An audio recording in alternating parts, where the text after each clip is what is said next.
Sometimes we think everything is under control, but a single moment can turn our whole world upside down. Brielle thought it was just another ordinary day, a typical afternoon in the cafeteria. But today, something was different. One voice, one joke, and everything changed. You never know how one small action can have a ripple effect that changes everything. In today's video, we'll see how Brielle's decision to take a stand shook the entire school. But was it the right choice? Did her friends stand by her? Watch till the end to find out. When 16-year-old Brielle stood up to a harsh insult about her complexion, she didn't just silence her bully. She ignited a school-wide shift no one expected. At Roosevelt High, the cafeteria was always a mix of cliques, athletes, theater kids, and the rest carving out their spaces. Brielle sat by the window, where the sunlight caught her braids. She liked the quiet of this corner, a small escape from the noise without disappearing. As one of the few black students in a predominantly white school, Brielle learned early that standing out wasn't always a good thing. Confidence was often mistaken for arrogance, her laughter labeled as too loud. Still, she smiled as she opened her lunch, homemade jambalaya. Across the room, snippets of conversation reached her, typical high school chatter. But peace never lasted long.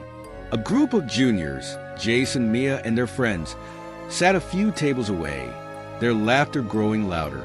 Brielle didn't need to look to know they were talking about her. Too dark, right?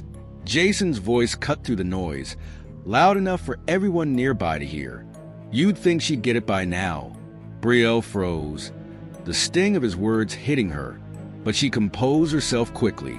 Turning slightly, she caught Jason's smug grin and Mia's half-hidden giggle. Nearby students looked uneasy but stayed silent.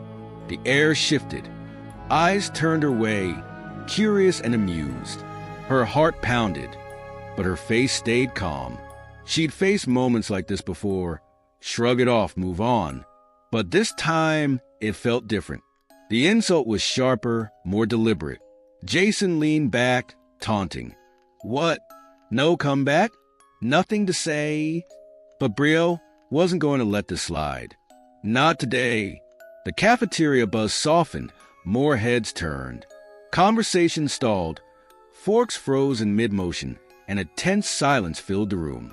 It felt like everyone was waiting to see what would happen next. Brielle's grip tightened on her fork. She had two choices. Let it go or face it head-on. Jason smirked, daring her. What's wrong, Brielle? Cat got your tongue. Jason stopped. Someone muttered from his table. It was Mia, her voice barely audible, but it did little to stop him. Jason raised an eyebrow, soaking up the attention. What? I'm just being honest. Brielle exhaled slowly, setting her fork down with intention. She pushed her lunch aside and stood, her chair scraping the floor. All eyes were on her, but her focus was locked on Jason. Honest, she repeated, her voice calm but cutting. You call that honesty? Jason laughed, but it sounded forced. Yeah, someone had to say it. The room murmured. Brielle stepped closer, her stance firm. You think you're brave, huh?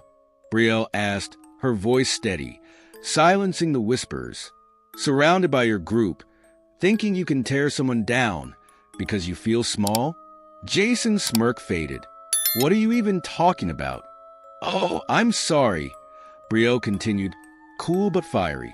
Did I use too many big words? Let me simplify. You're insecure, Jason, and instead of fixing yourself, you try to break people like me. But you're not special. The cafeteria was dead silent now. Even the lunch monitors were frozen, eyes glued to the scene. Jason shifted in his seat, his cocky demeanor cracking. You think it's funny, right? Brielle said, her voice rising. Making jokes about my skin like, I don't know what people like you think of me? Like I haven't heard it 100 times before. Jason opened his mouth, but nothing came out. He looked to his friends for support. But Mia avoided his gaze, and the others stayed silent. But Brielle wasn't done. This was her moment to flip the script. The air around Brielle seemed to hum with tension. Every eye was on her, but her focus stayed locked on Jason. She tilted her head, a faint smile, one of quiet confidence, not amusement. "You know what's funny, Jason?" she began, her tone now sharper. "You think your words hold any power over me. Let me tell you something you clearly don't understand." She paused. "My skin, this." She gestured to herself. "It's beautiful. It carries strength and resilience. You don't get to decide what it means, and you certainly don't make me ashamed of it." Jason's confidence faltered. The cafeteria fell into silence. Brielle wasn't just talking to him anymore. Her words echoed for everyone who had ever faced cruelty. "You mock me because I'm different," she continued, her voice unwavering. "But what I see is someone who's afraid of what they don't understand. Someone so desperate for attention, they tear someone else down. That's not strength, Jason.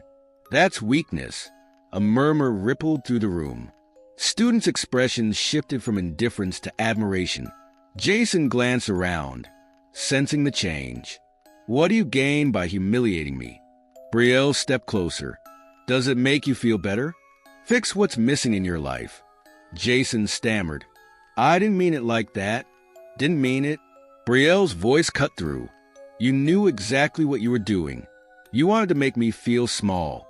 But guess what? It didn't work." The crowd was captivated, hanging on her every word. Even the quiet ones couldn't look away. "But here's the thing, Jason," she said, her tone soft but cutting. "You don't get to write my story. I do. And in my story, I'm not the victim. I'm the hero." The cafeteria froze. Brielle's words hung in the air before applause broke the silence. Quiet at first, then growing louder.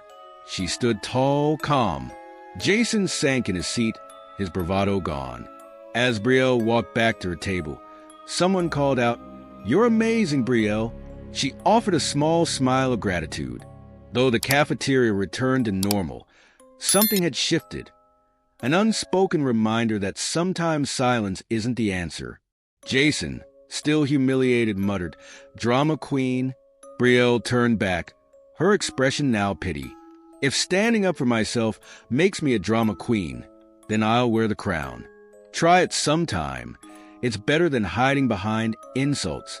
Jason said nothing. His friends, uncomfortable, quietly left him alone. Brielle resumed her meal, her hands trembling slightly from adrenaline, though she refused to show it. A few students offered quiet thanks. "You said what all of us were too scared to say," whispered one girl. Brielle nodded, but her mind drifted. She wondered if Jason would think twice before speaking again, or just target someone else. By the next day, the story had spread through the school. "Did you hear what Brielle said to Jason?" She shut him down completely. Some praised her courage, while others called it unnecessary drama. Brielle didn't care. She knew she'd made her point. Brielle walked through the halls with her head held high, greeting those she knew and ignoring the curious stares. She had no intention of feeding the frenzy or letting anyone see her rattled. In class, she overheard conversations about the incident. During her English class, a boy raised an insightful question about why people tear others down. The teacher steered it into a deeper discussion about prejudice and insecurity. Brielle listened silently, noting how some classmates shifted uncomfortably, while others spoke with passion. At lunch, Brielle noticed Jason sitting alone. His friends had distanced themselves after what had happened. A moment of pity flashed through her, but she quickly pushed it aside. He was facing the consequences of his actions. Later that week, Brielle was surprised when Mia approached her, looking nervous. "I just wanted to say I'm sorry for laughing," Mia blurted out. "It wasn't right." Brielle studied Mia's face and saw guilt. "Thank you," Brielle replied. "It means something that you came to me." Mia nodded. "I didn't say anything because I was scared, but that's no excuse." "It's not," Brielle agreed, but recognizing it as a start. By the end of the week, the incident had evolved beyond high school drama. Teachers began addressing issues of respect and inclusivity in their lessons, encouraging students to share their perspectives. The principal even made an announcement about the school's values of kindness and understanding. For Brielle, life didn't magically become easier. There were still stares and whispers, but something had shifted. She felt less like an outsider and more like someone whose voice had been heard. Jason, however, had faded into the background. His usual cocky demeanor was gone, replaced by a subdued one. He avoided Brielle, and while he never apologized, his silence spoke volumes. On a quiet afternoon, Brielle sat at the same cafeteria table where it all began. Her best friend Taylor joined her, grinning. "You were a freaking superhero this week." Brielle chuckled. "I don't know about that. I was just tired of staying quiet." "That's all it takes," Taylor said. One person willing to speak up. Brielle smiled, warmth spreading through her chest. She thought of Mia's apology and the quiet support from classmates. Maybe she hadn't changed the world, but she had started something. As Brielle stood to leave, she glanced around the cafeteria. It was still loud and chaotic, but it felt different, less divided, more aware. She picked up her tray, steady and sure, reclaiming her space and her voice. Standing up for yourself isn't easy, but it's powerful.